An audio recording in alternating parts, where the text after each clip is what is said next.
page called the Bellville Historical Society. And the reason why we started that group was mostly because our stories weren't being told. Our perspective, colored people in the Western Cape is the majority. We're the majority, but we always have to read the stories of some person that fought in World War I, or we have to be inspired by the statue of Jan van Riebeeck. And so I thought, hold on, maybe there is something, there's information that we can share with each other. So I started doing research, and my research started with where my mother left off.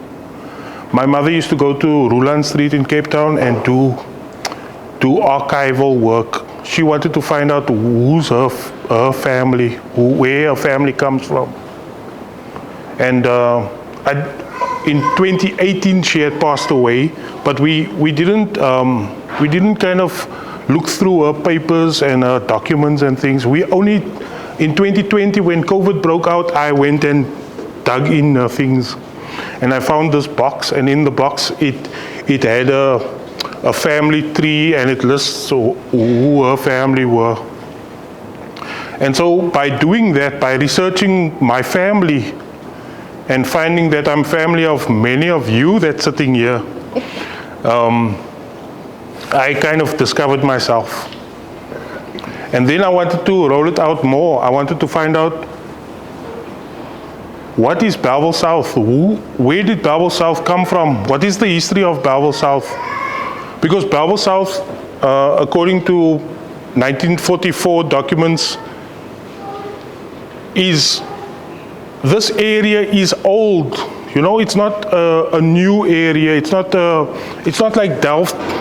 Delft is somewhat of a new area. This area has history. And so today I first want to say thank you to the Van Harte family. This was their land. The Van Harte family owned this land, and this land stretched from Industrial Street all the way to where the clinic is, or further. I'm not sure how big it was, but I know that their house sat at the back of this plot, and in the front of the plot there used to be a cage. It used to be a tennis court in front, and that tennis court they called the dove cage. And so we have to say thank you to them for being forced off this land.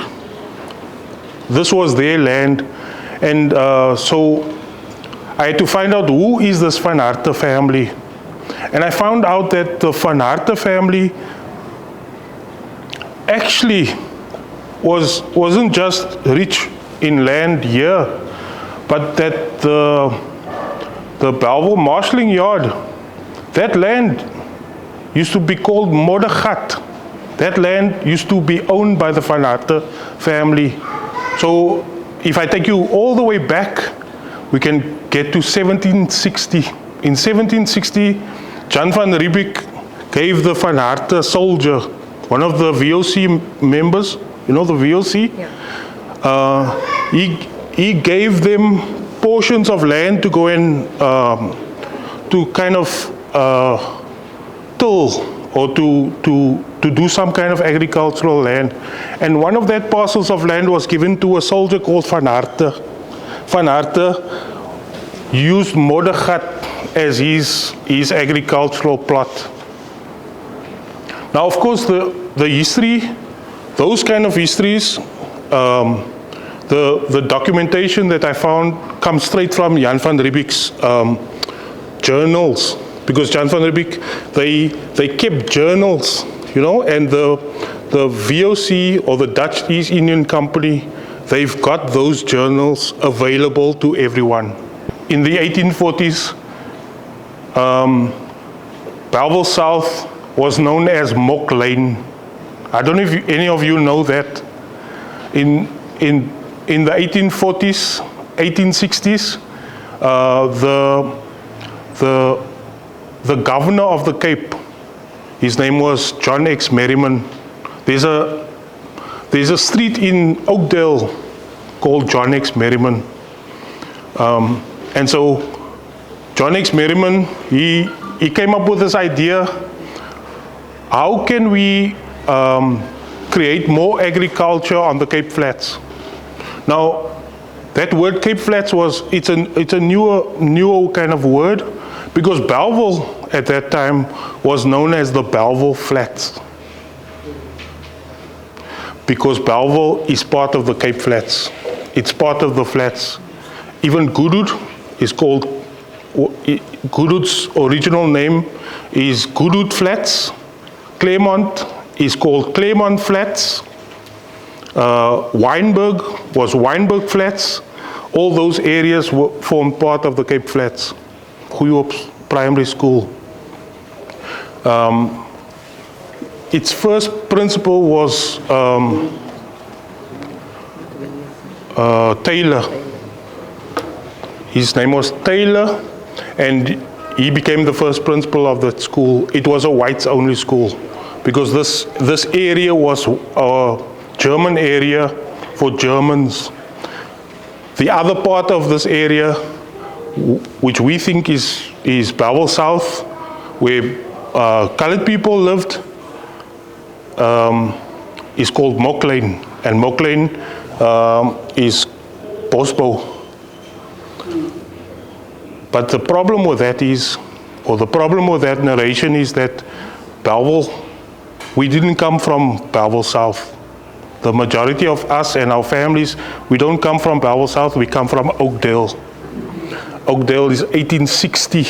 The first house was built by Johannes Philippus Boertus.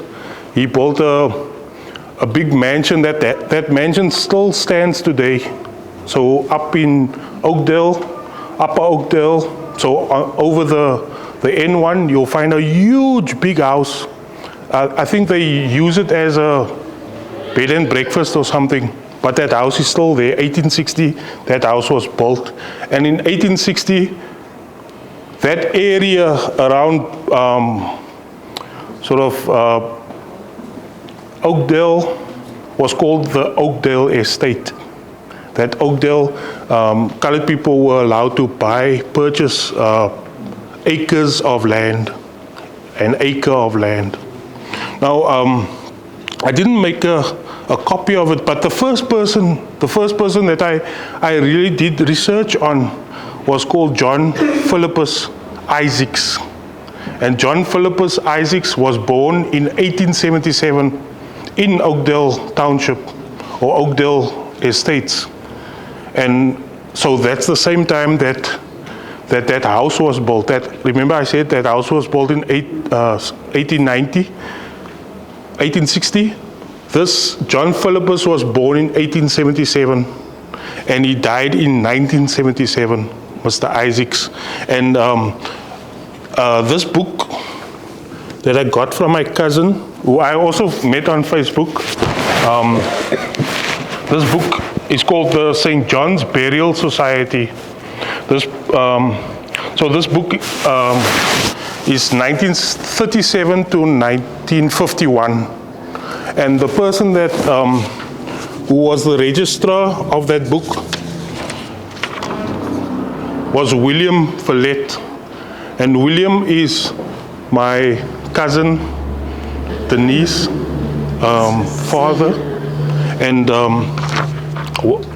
when Denise loaned me this book, I went through the book and I found that there are many, not just many names of areas that are not listed today, but everyone that is that lived in Bellville, in Oakdale, in different areas in Bellville are listed here. So maybe you can find your family here.